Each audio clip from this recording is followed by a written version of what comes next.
750C Honda. And back then, those of you who know your motorcycles, that was a big bike back then.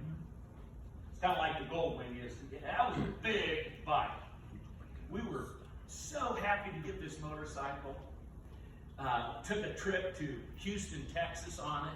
My wife and I, we had that old bike loaded to the hill. Went to Houston, Texas. I spent a week down there with a friend. And I would ride back and forth to UPS on that motorcycle. And I worked going to Bible college at UPS on the docks. I had to be there at 11 o'clock, and I worked at least a 3-hour shift from 11 to 2. I'm on my way. We lived on Fleur Drive, right across from the National Office. If you know anything about Fleur Drive in Des Moines. And that was before Fleur Drive turned into MJK, the Martin Luther King, MLK Drive, and it hit 235. You know, straight shot now from 235 to the airport. That was before they had that all. So you had to go through downtown on our way to UPS. It was on the north side of Des Moines. And so one night I jump on my motorcycle and I'm going, I'm obeying the law, get on Bell, and I go down, I think it was 6th Avenue that come north and south out of Des Moines, and I'm headed north. And it's late enough at night, there are no other cars. All of a sudden, coming over the viaduct, there's a police car. Have I ever told you this story? No. It sounds pretty good, doesn't it? I'm kind of making it up as I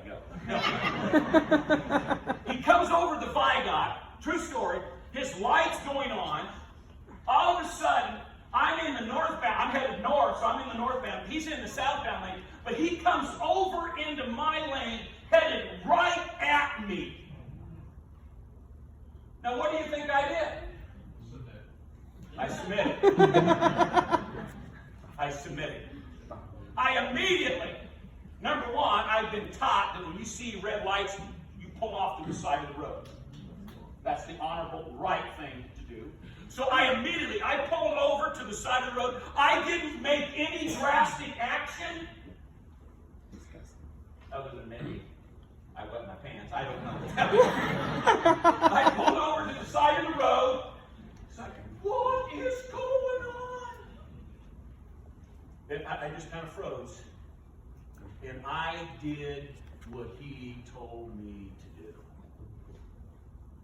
Now, the reason he pulled me over, there was a guy that had gotten in a scuffle with the law on a motorcycle, and they saw this guy. I was in the area. I happened to be at the wrong place at the wrong time. He didn't harm me. He pulled up, and immediately he knew that wasn't the kind of bike, and wasn't. He just knew I didn't fit the description in when he got closer. He told me, he said, we had someone pull over, and off he went. Now, did I get mad and think, well, my rights have been violated. He didn't have the right to pull me over. No.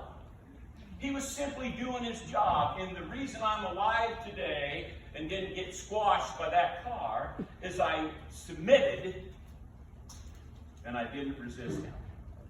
Now, granted, my heart was beating pretty fast until I got to work that night. But I'm alive today because I followed my advice that I'm giving you this morning.